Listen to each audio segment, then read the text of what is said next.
जी तो जनाब, इस वीडियो के लिए मैंने कुछ ऐसे सवाल सेलेक्ट किए हैं जो हम पी, क्यू और आर इन तीनों की मदद से फाइंड कर सकते हैं। नॉर्मल डिस्ट्रीब्यूशन के क्वेश्चंस हैं, इनकी प्रोबेबिलिटी फाइंड करने लगे हैं। पहला सवाल देखते हैं जी। If a set of observation is normally distributed then the percentage of the observation differ from mean by more than 1.3 standard deviation. तो हमसे ये पूछा गया है कि वो परसेंटेज ऑफ आइटम्स बताएं जो मीन से मोर देन 1.3 स्टैंडर्ड डेविएशन दूर है।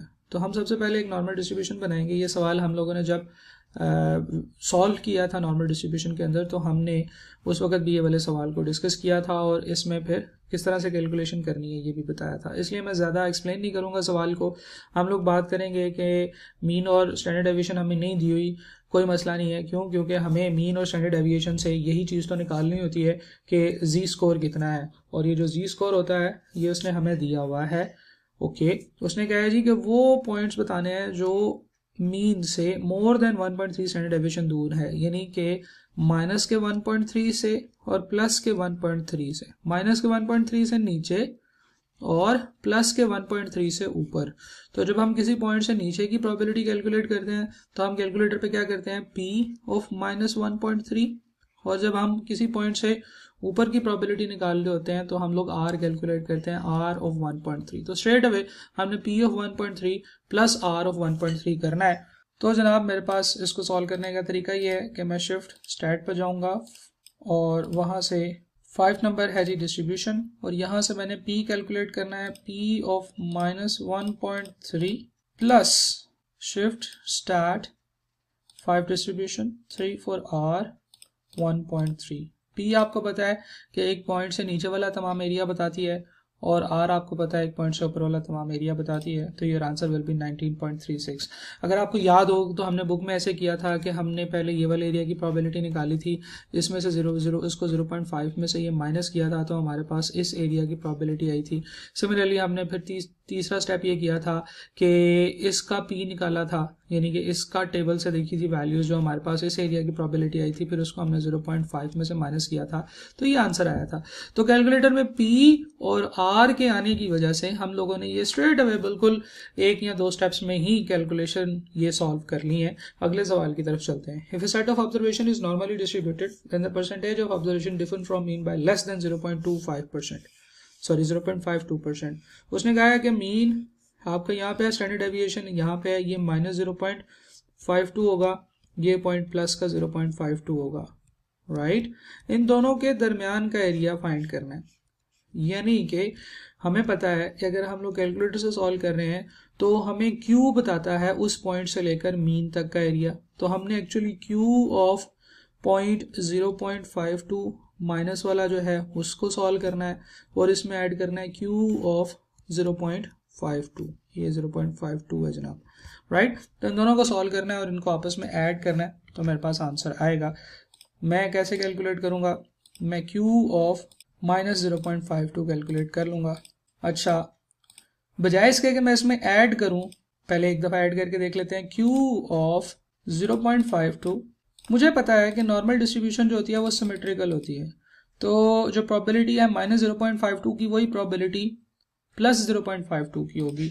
तो ये तो आंसर आ रहा है 0.3964। या मैं इवन अपने क्लिक्स को मज़ीद कम करने के लिए मैं ये कह सकता हूँ कि 2 multiply by shift distribution of Q of 0.52, right. तो अब इसे सॉल्व करोगे तो आपके पास वही आंसर आएगा 39.694 जो इससे पहले वाले सॉल्यूशन में आया है।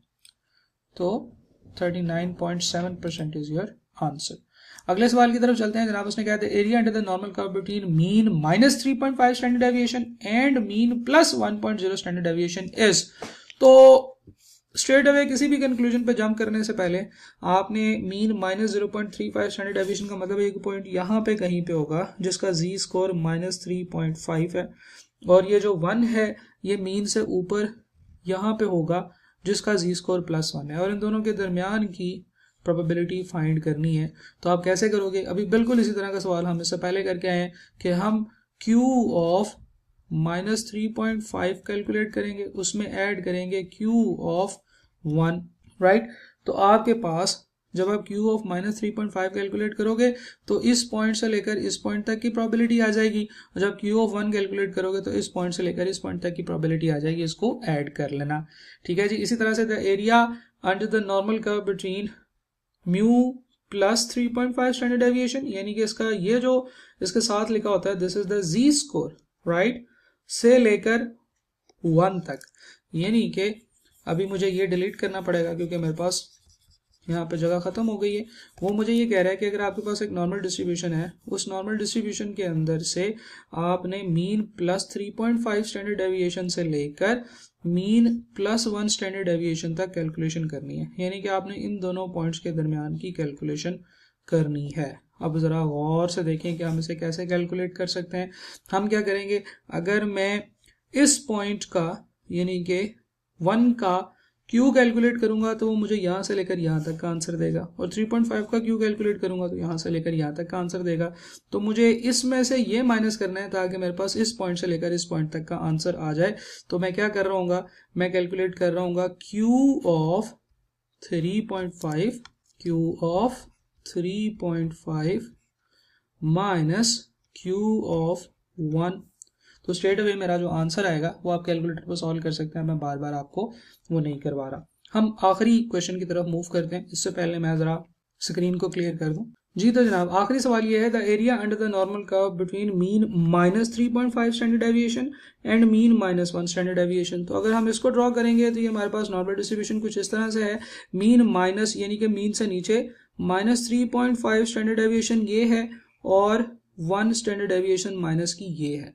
तो मुझे इनके दरमियान का एरिया चाहिए। तो अगर मैं Q की मदद से ये क्वेश्चन सॉल्व कर रहा हूँ तो जब मैं Q ऑफ 1 कैलकुलेट करूँगा तो मेरे पास ये वाला एरिया आएगा, इसे मैं A कह सकता हूँ। और अगर मैं Q ऑफ 3.5 कैलकुलेट कर रहा हूँ तो मेरे पास जो एरिया आएगा वो यहाँ से लेकर 3.5 से लेकर मीन तक का होगा, इसे मैं B कह सकता हूँ।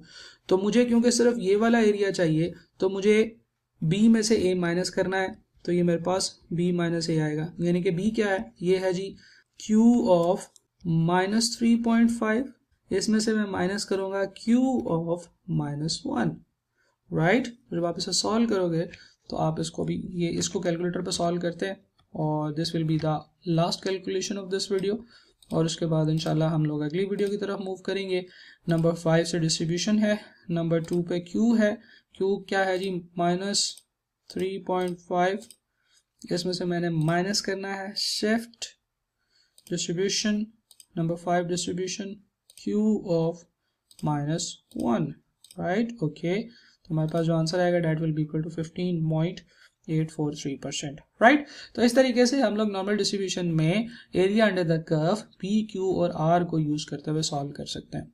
Thank you.